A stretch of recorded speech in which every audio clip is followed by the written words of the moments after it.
Sounds good, Ted. Thank you. Thanks, everyone, for coming out. Chris Teutsch, Dr. Teutsch, is recording these presentations. So if you want to go back and listen to them, we'll show you the link on the Forage website in a second. Our other meetings that we've had you can listen to. I've used several slides that Chris put together, so I've got both of us down here with this talk. So I want to give just a couple of updates before I get into the actual presentation. So this is a forage website. If you just Google KY Forages, you'll get to it. And I'm showing it to you both because we've got a lot of information under these tabs, but also we've got, if you click here, you've got upcoming events. You've also got a link to Forage News. This is the issue that's just come out, so you can sign up to get that by email. You could let me know today if you want to get a mailed copy. You can give me your address. I'd be glad to put you on the mailing list for a hard mailed copy.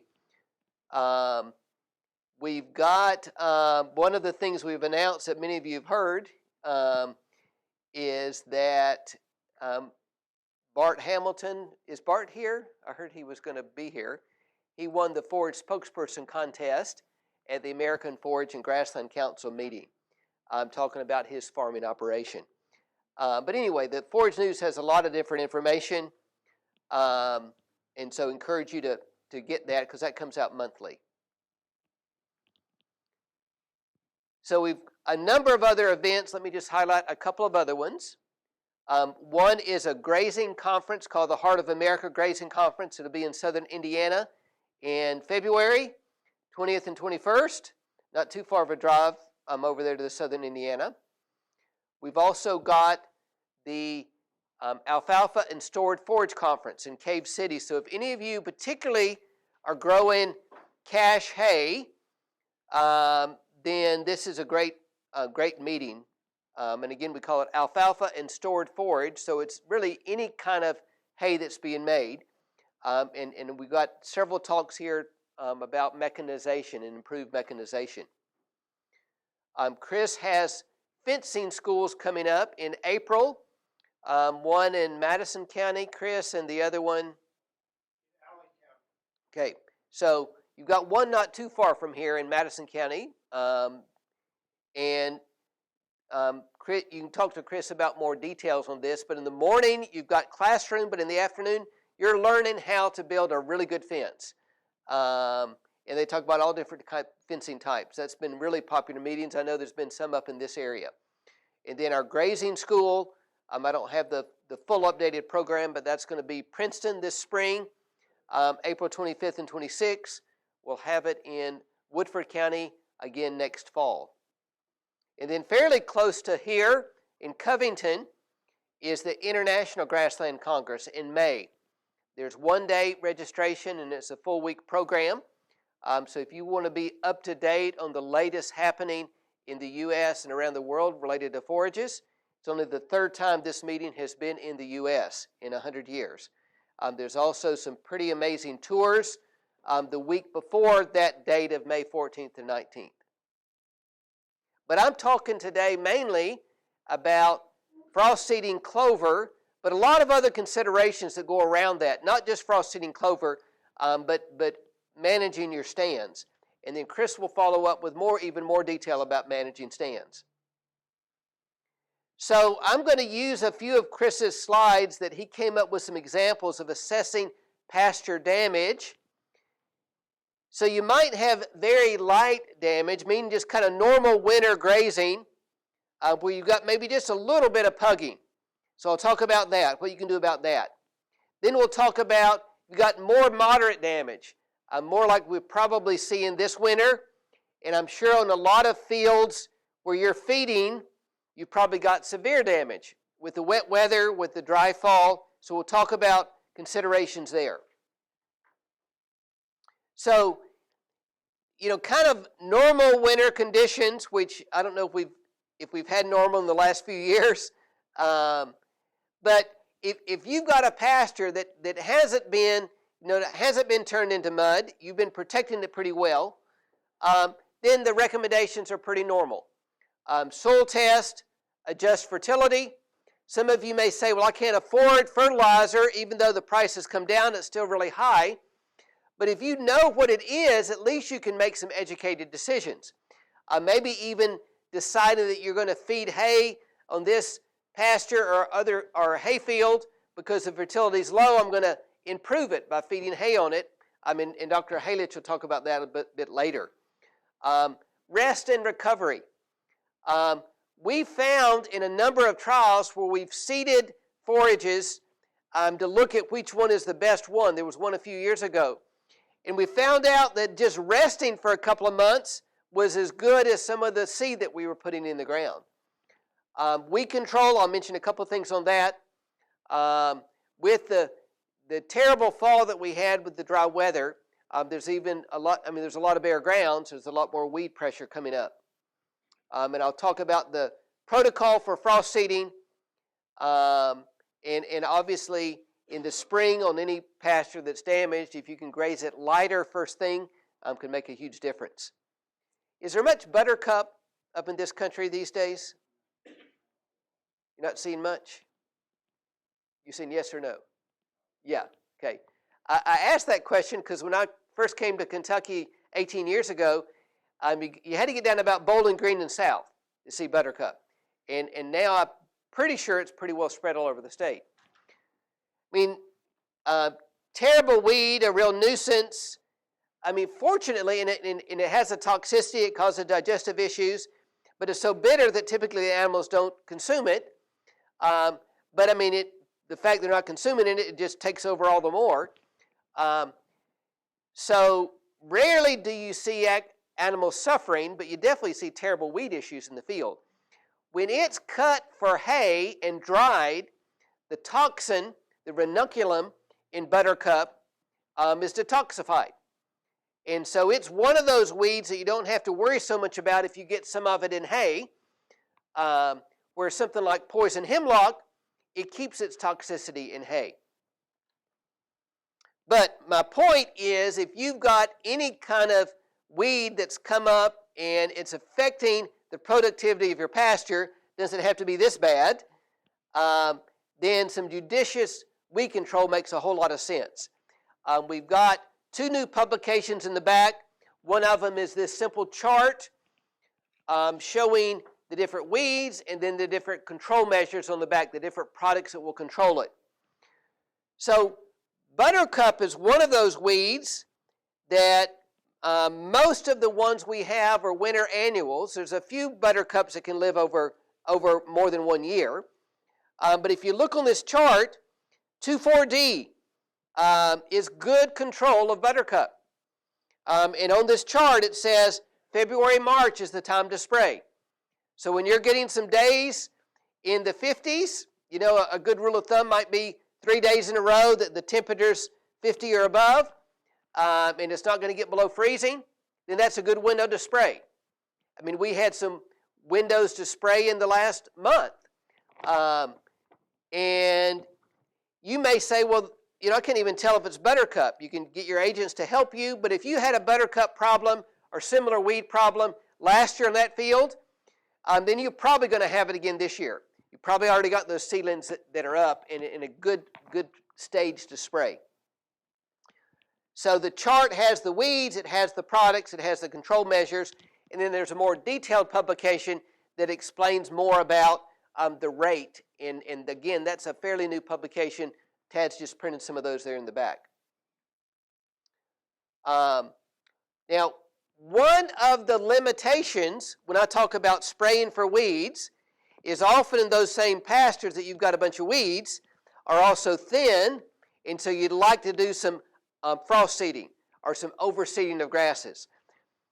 And every herbicide we have has a restriction from the time you spray until you can seed. The 2,4-D products, most all of those have a 30-day wait period.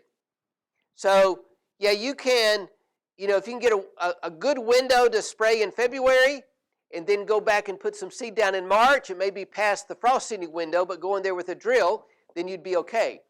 There's other products, a lot of the really good herbicides like the Graze On Next that have a 6-month or more window from when you use those to when you can put clover back down. A shorter window, a much shorter window for grass with those products. So just make sure you check those labels. And it's often, you know, if you say I'm going to spray today, I'm going to seed tomorrow or next week, the only product that'll control winter annual weeds would be gramoxone. And that'll work fine. You've got to have, what is the rules right now? You've got to have taken a online course to spray gramoxone. It's one of the restricted use herbicides, so you can't just go to the store and buy that without having, David, what is it with gramoxone? They've got to have a show that they've taken this course to.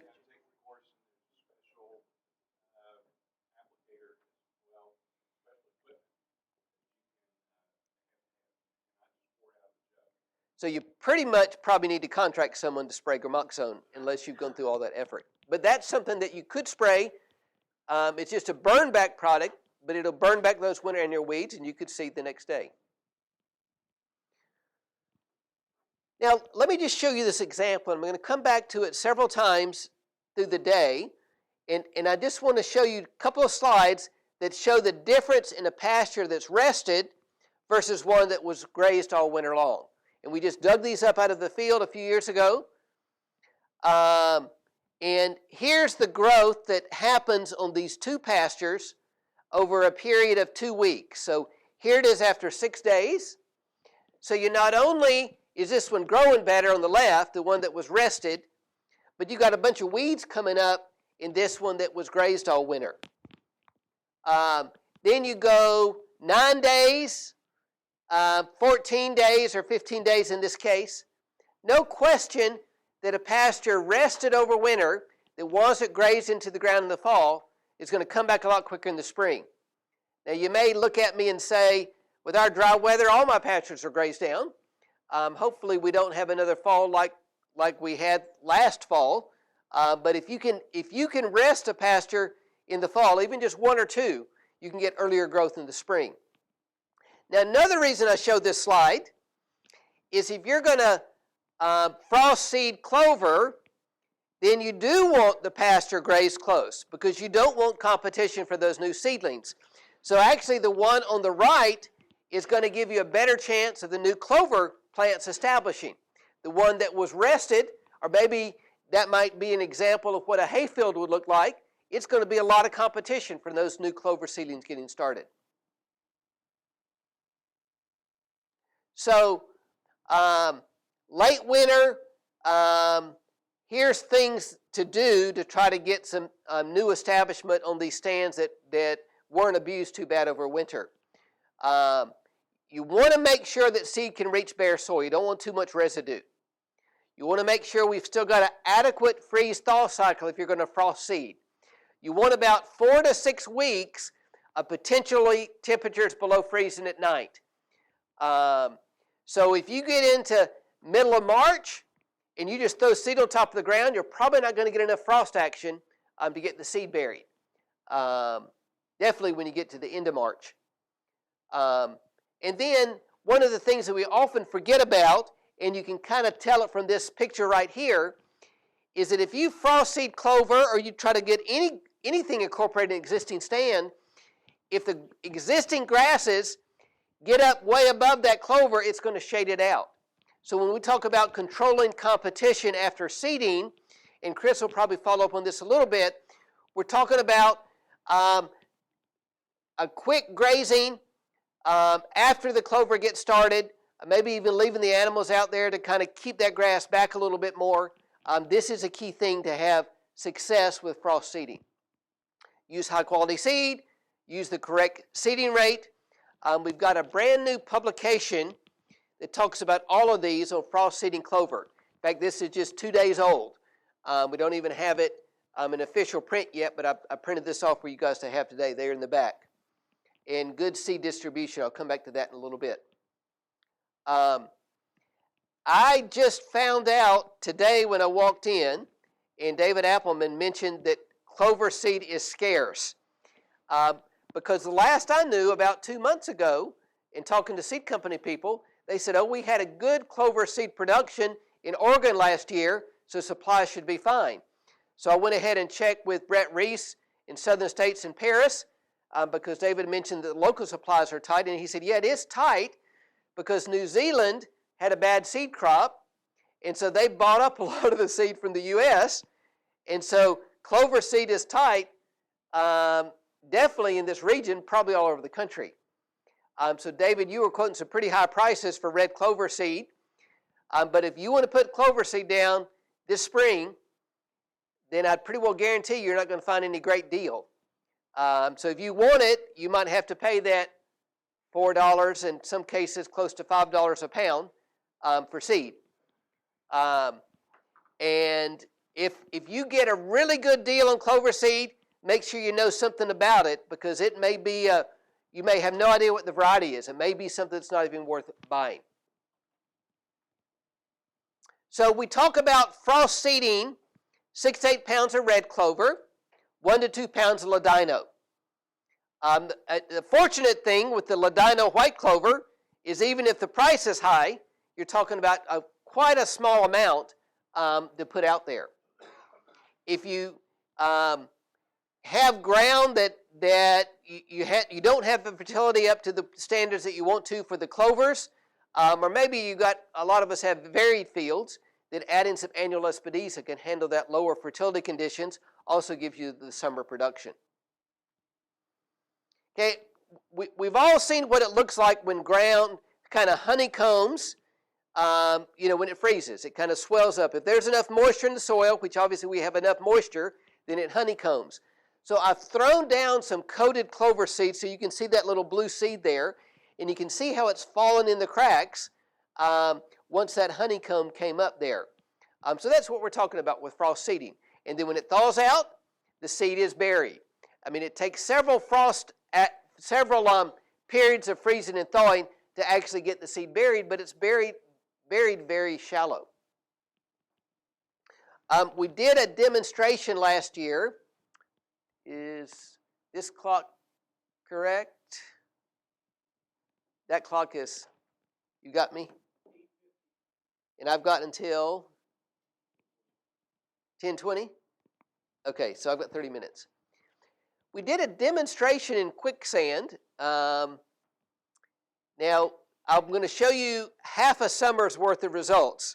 If you all caught up with what happened last year in eastern Kentucky, that field was about 6 feet underwater in August, but I'll show you the things that we learned before the floods happened.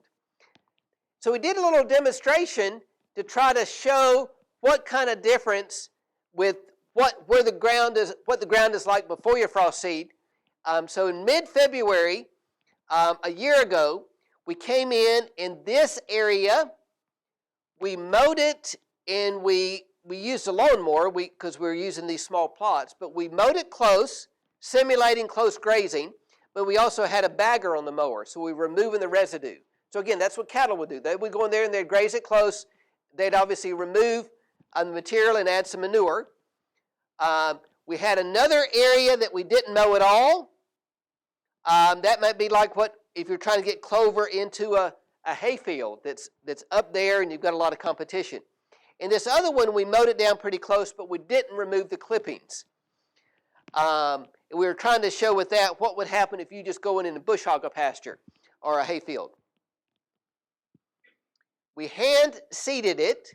My main point here is not that you're going to probably be hand seeding, but we're just throwing seed on top of the ground when we're talking about frost seeding. I'll show you a picture of the results of that in just a moment, but I wanted to show this in showing seedling growth of different grasses. And here's white clover and red clover. You've got in alfalfa, you've got some really good growth here of the annual ryegrass, but obviously that would be just a temporary seeding because it's going to die out over summer. So this is kind of normal growth, that kind of size of those plants, that kind of leafiness of those plants. Okay, the next slide is the same seed planted, but 80% shade. So this is what clover is going to look like, or those grasses are going to look like, if they're underneath a canopy of a lot of grass.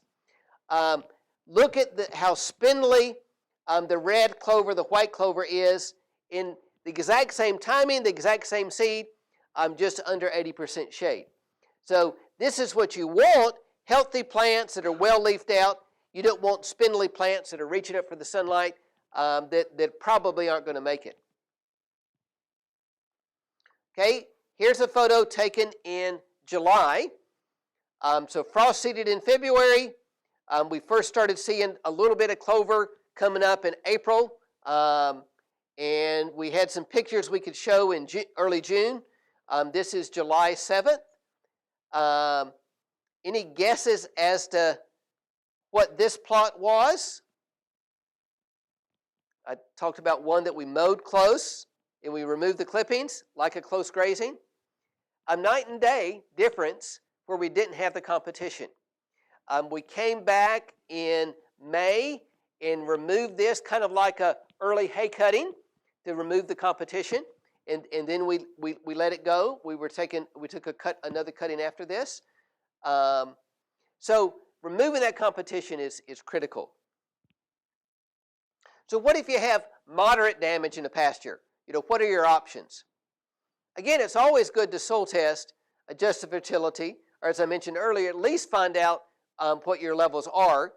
Maybe a year with prices that are high, you decide that you're just going to take one of your fields and adjust the fertility. So in that field with moderate damage, you may want to try to go back and add some more grass seed, not just trying to frost seed clover.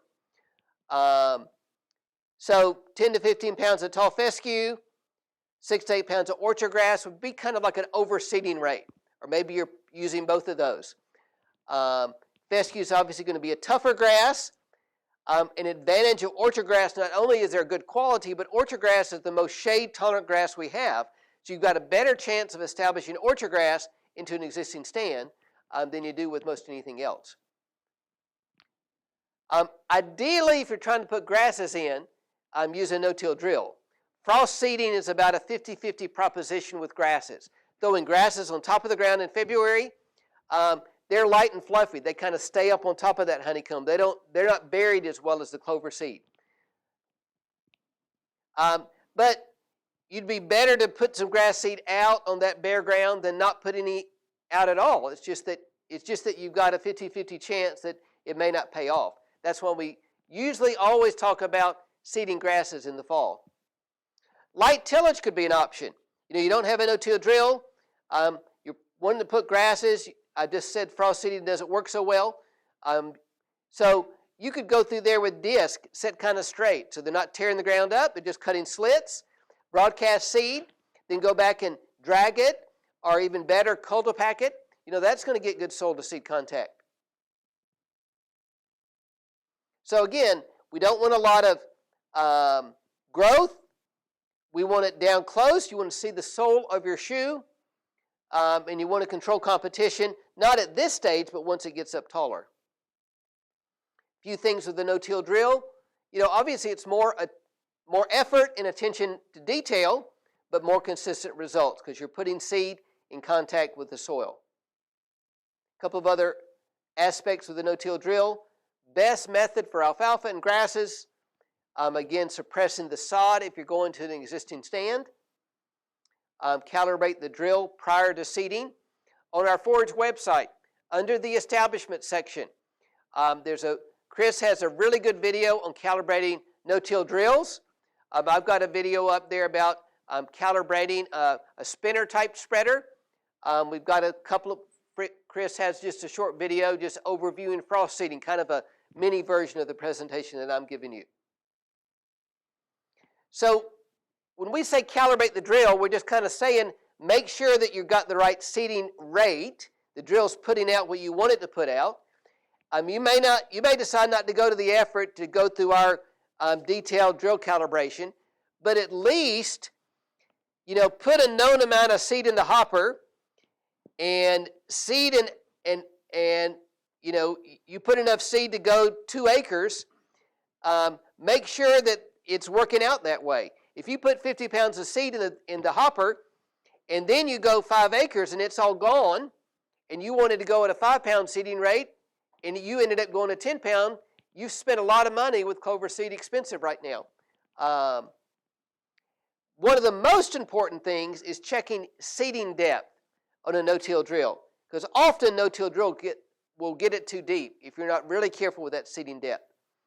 A good rule of thumb, if you cannot see a little bit of seed on top of the ground along the slit, you're probably going too deep. And again, into an existing stand, control competition after seeding. So this is what I mean when I talk about, here's where we seeded. Here's a fescue seed, here's a fescue seed. A few seed on top of the ground mean that most of the seed probably went just under the ground, but a few didn't get buried with that packer wheel. Okay, so we went at different depths in this little demonstration. So here's seed on top of the ground. You can actually see a few of the seed here. Okay, a few days after that, we've got good germination there at the 1/4 inch. We went ahead and seeded at 1 inch, 2 inches, and 3 inches. Now you would think to yourself, well, maybe if we just wait long enough, that deeper seed will come up. But you waited another week. The seed that's deeper, forage seed are tiny. They don't have a lot of energy in the seed. If you plant them too deep, they're not ever going to make it to the surface. And the seed on top of the ground, since we didn't have any frost action doing this inside, they weren't getting enough moisture, not enough soil contact to be able to germinate. And if they did germinate, they weren't getting the roots into the ground. Okay, what's a good seeding depth based on this demonstration? This is your test. 1/4 inch. And we actually went a little bit high on the seeding rate to kind of show you the difference. But the same amount of seed was at 1, 2, and 3 inches deep. And only, you see there just a couple plants came up. Frost seeding. So what's the bottom end of my finger, that last joint, about half of that? That's probably 1/2 inch at most. Sometimes you'll get honeycomb that's really tall, but you're not getting that much soil that's heaved up, so you're getting the seed buried just very shallow. That's the beauty of frost seeding. Okay, if you've got severe damage, where you pretty well ruin the pasture, and I know that's happened a lot this winter. In fact, it happened some even in the fall. So you've got a few options. One is just a quick cover of the ground. You could plant annual ryegrass, and it's one of the grasses that will come up from just being on top of the ground if the moisture's there. But it's temporary. You're only going to have it through early summer, but it will cover the ground for that period of time, and it will provide a little bit of grazing. Perennial ryegrass is going to live about 2 years.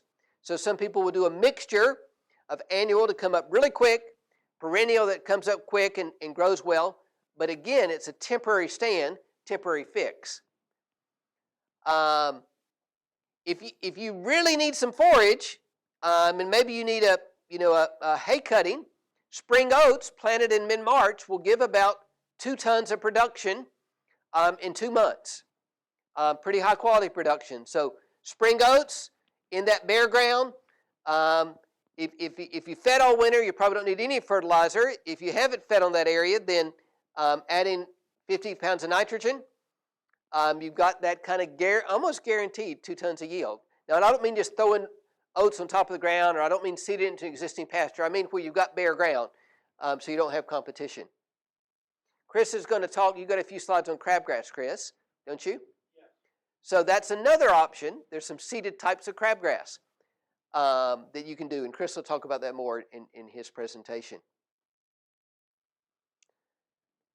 Now, another option, and actually one that we would encourage you to consider, if you've got ground that's really in bad shape, and particularly if it's got a lot of weeds in it, then you may just say, rather than trying to throw a whole bunch of seed on the ground, rather than pay big money for clover seed that it looks like we're going to have to pay, or put a lot of grass down that I don't know what chances of success, because spring seeding grasses, often they don't get big enough to make it through the summer, then you could just start over in the fall. Now you want to do something now, and that might be where these temporary options come in, like the spring oats, or like sorghum sudan grass in the summer, or like Chris will talk a little bit about crabgrass.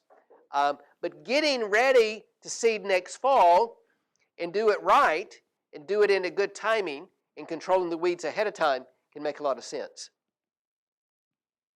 Okay, I've got 20 minutes, Tad. Okay, so now I want to talk about choosing good varieties, not just of clover, but of all seed, but I'm going to focus more on clover.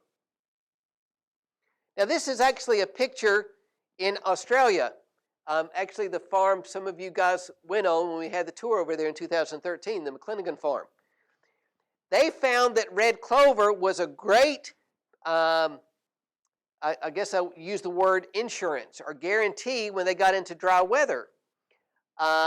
We don't think about red clover being a real drought-tolerant species, but it does have a large taproot. In fact, the taproot is similar to alfalfa. It's just that red clover doesn't live as long as alfalfa, so it doesn't go as deep. But red clover can give us an extra month of grazing into the summer when the white clover is already dried off. So white clover is more grazing tolerant. Red clover can give more drought protection. And if you use a good grazing management, you can easily keep both of those in a pasture. Nitrogen fixation. We talked about the high prices of fertilizer. You know, I talked about clover seed being expensive, but when you look at nitrogen, even now being kind of twice as high as the historic levels, last year it was 3 times as high, you've got free nitrogen when you put clover down. So you've got red clover and white clover mixed into a grass stand, even if there's 30 to 40%, you've got the potential of 75 to 100 pounds of free nitrogen. The clover is taken out of the air in these nodules on the root system. Whatever price you come up with nitrogen. Nitrogen now on a per pound basis is probably 60, 70 cents. More than that. Last year it was over $1. Okay, if you got 100 pounds of free nitrogen, you're paying $1 a pound to put nitrogen on the grass stand, even if you're paying 50 cents a pound. You go out to buy red clover seed and find out that it's $4 a pound or $4.25 a pound, but you only need 6 pounds, and it's going to live for 3 years if you buy a good variety. Think about, don't just say, I'm not going to buy that seed, I've never paid that much for it. Think about, is it going to be a benefit to my animals, to my soil, etc. If you've got at least 25% legumes, you typically don't need nitrogen. I mean, you will get a little more boost in yield with adding nitrogen, but it doesn't pay for itself.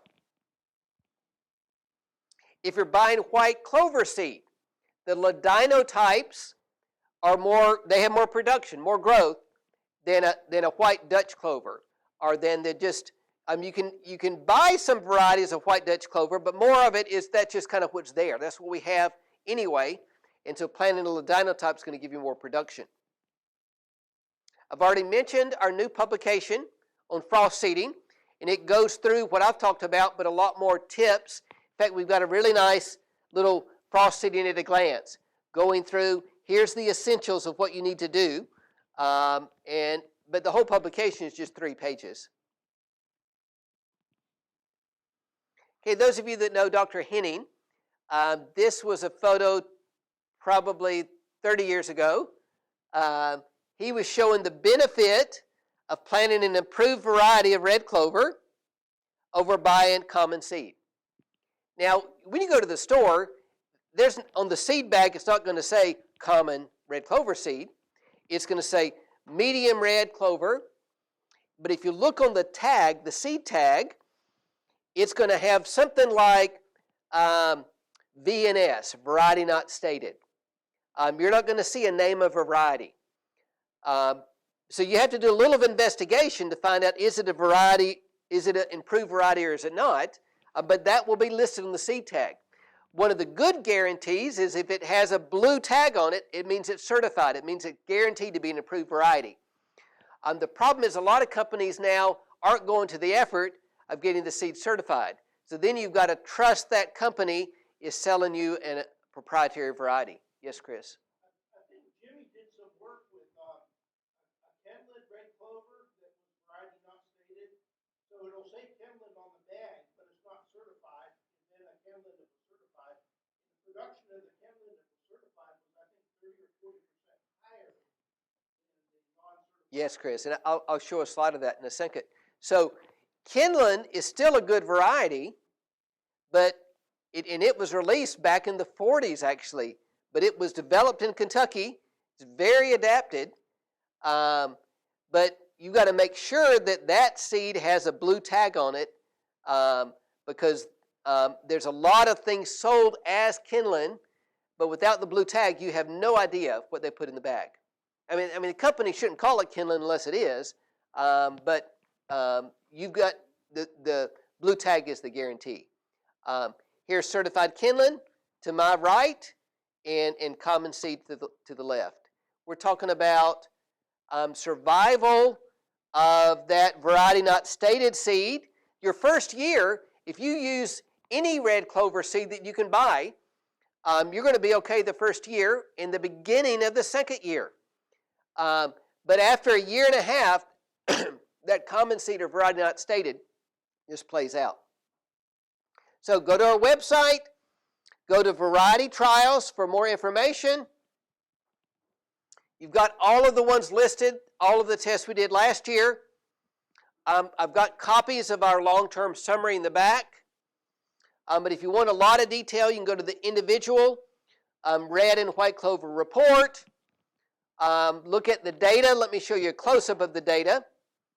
Here's the varieties of red clover. We've got information on how well they're surviving, their percent stand, from the time they were seeded. They were seeded back in April of 2020. This is how vigorous they came up. This is how good the stands were, with all exception of one variety that was some bad seed. They all had good survival until you got into the end of the second year. And then you got into that common, and even a couple of the improved varieties, 20, 30% stands, versus the improved varieties in the Kinlan certified, 94%, 97%. The yield at the end of 3 years, you had 12 tons of yield on those best varieties over that 3-year period. On that common seed, you had 8 tons. Now you may say to yourself, well, 8 tons is enough for me. I'll save 50 cents a pound on seed. But we go to another year of a similar trial. In that common seed, 2 different bags of it, 4 tons, 6 tons. And we still had, of the improved varieties, 11, 12, 13 tons. Now don't expect with you frost seed 6 to 8 pounds of red clover, you're going to get 13 tons of production over 3 years of red clover, because you only got 30 to 40% in the stand. But if you've got 5 tons of red clover, plus you given nitrogen to another 5 tons of grass over 3 years, you've got a lot of production. You've got a highly nutritious production. Okay, you could even go further and look at how do these survive under grazing with our grazing tolerance reports. So we've got an individual report, and you can look at things like end of the first year, they all had good stands of the white clover in the test, but we got to the end of the second year, and some were really thinning out. Notice here the type of white clover.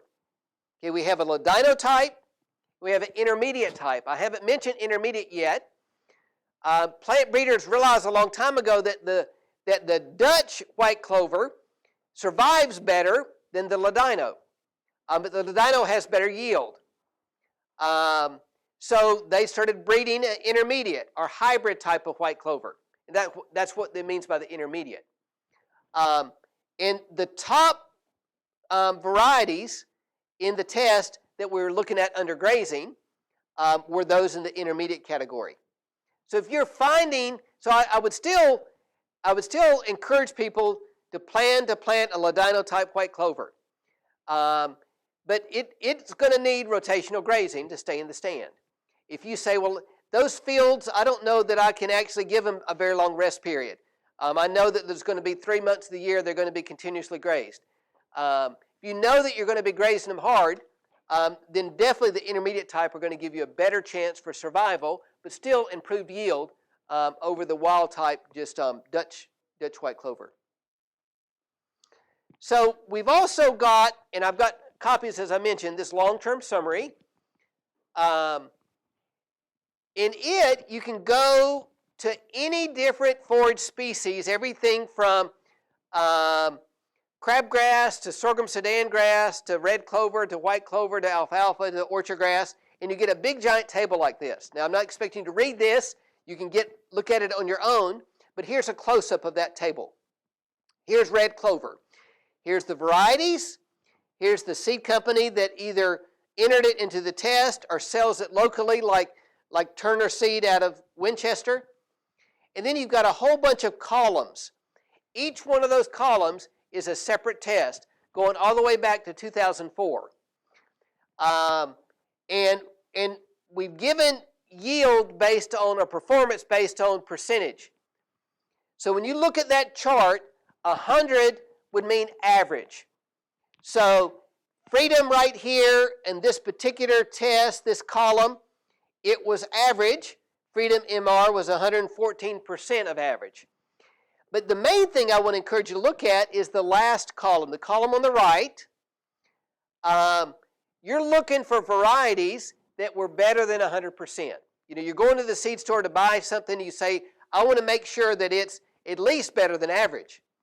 The higher the number, the better.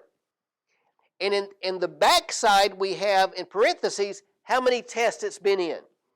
So Freedom Red Clover, we've had it in 28 different tests between here in Princeton and Quicksand and Eden Shale over the last almost 20 years.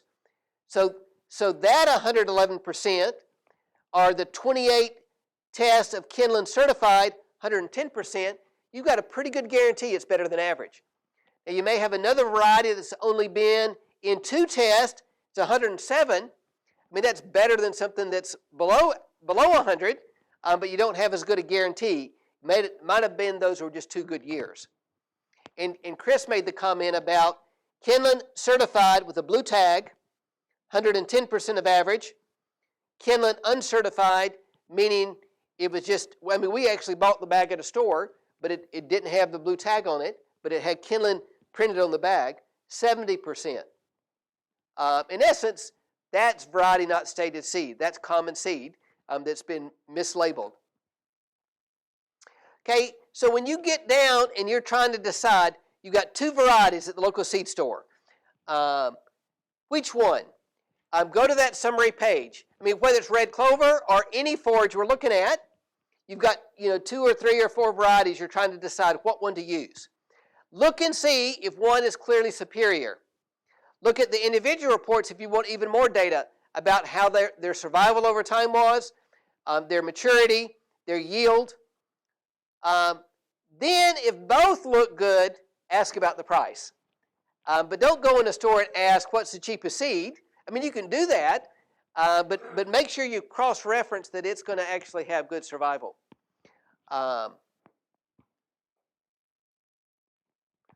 One other comment to make. There's several companies that you might pay a lot for seed, but they'll offer you some kind of compensation if you don't get a stand. Now, they usually don't give you free seed, but often they'll give you a credit, maybe a 50% credit toward planting it next year. So maybe you bought a really good variety and you planted it last fall and it never came up because it was too dry. You could go back to that seed company and say, can you give me a break here? I've been loyal to you and I paid good money for that seed. So I mentioned that on our forage website there's a tab called Establishment. We've got a bunch of publications there, but we've also got several videos. One of them is calibrating a spinner type seeder, just a little short 5-minute video. Chris has his video here on drill calibration. Scroll down on the page a little bit more, and Chris has the short video on frost seeding. That was the link to that. So I've got 4 minutes, Tad. Any questions you all have on this or anything else related to forages? I wish I could guarantee that if you plant seed next September, it will rain. But I just have to tell you what best we know. When you're dealing with clover, when do they seed themselves? You've got clover out. Yeah, So when you see blooms on a clover plant, whether it's red or white clover, it's going to be about 30 to 40 days from the initial bloom to you have mature seed. The cattle will be in on that time. So in theory, you could just say, I'll let my clover stands. I've got red clover there anyway. I'll just let it reseed itself. But you've got 30 to 40 days of poor quality forage that reseed. Typically, red